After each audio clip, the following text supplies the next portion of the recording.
அதிசயங்கள் செய்கிறவர் நம் அருகில் இருக்கிறார். அற்புதங்கள் செய்கிறவர் என்றும் நமக்குள் வசிக்கிறார். யோவான் 10:35. தேவ வசனத்தை பெற்றுக்கொண்டவர்களை தேவர்கள் என்று அவர்கள் சொல்லி இருக்க வேத வாக்கியமும் தவறாததா இருக்க ஆண்டவர் சொன்னார். வேத வாக்கியம் தவறாது. நீங்கள் வாசித்து பாருங்கள். யோசுவா 21 கடைசி வார்த்தை சொல்றது, இஸ்ரவேலுக்கு அவர் சொன்ன நல்வார்த்தைகளில் ஒன்றும் தரையிலே விழுந்து விடவில்லை. கர்த்தர் சொல்றார், உங்களுக்காக ஆண்டவர் சொல்லப்பட்ட தீர்க்க தரிசனங்களும் ஏற்ற காலத்தில் நிறைவேறுமே தவிர, தாமதித்தால் நிறைவேறுமே தவிர ஒரு நாளும் தவறாது.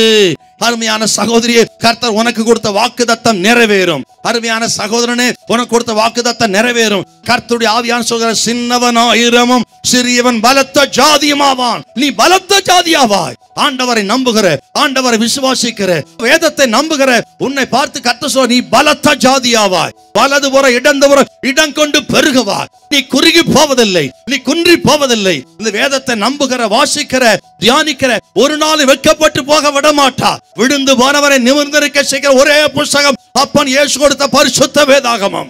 வாழ்க்கை இழந்தவனுக்கு திரும்ப அந்த வாழ்க்கை கொடுத்தது பரிசுத்த வேதாகமம். சிறைச்சார்ந்த மகனை விடுதலையாக்கியது பரிசுத்த வேதாகமம். மரண தண்டனை நியமிக்கப்பட்ட மனிதர்கள் எல்லாம் ஜனாதிபதியின் கருணை மனுவினால விடுதலையாக்கி அவன் ஜெபத்தை கேட்டது பரிசுத்த வேதாகமம். ஐயா, வேதத்தை வாசிக்கிற தேவ பிள்ளைகளாகட்டும், வேதத்தை சுமக்க தேவ பிள்ளைகளாகட்டும், அவர்கள் வாழ்ந்திருக்கிறார்கள், சுகித்திருக்கிறார்கள். முகமறியாதவர்களை இந்த வேதம் வெளிச்சத்துக்கு கொண்டு வந்து உலகத்துல உயர்த்தின ஒரே புஸ்தகம் அப்பன் கொடுத்த இந்த பரிசுத்த வேதாகமம்.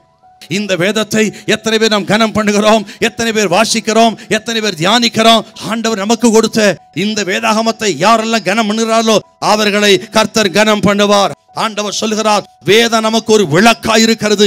சங்கீதம் 119:105 சொல்கிறது, அது ஒரு விளக்கு.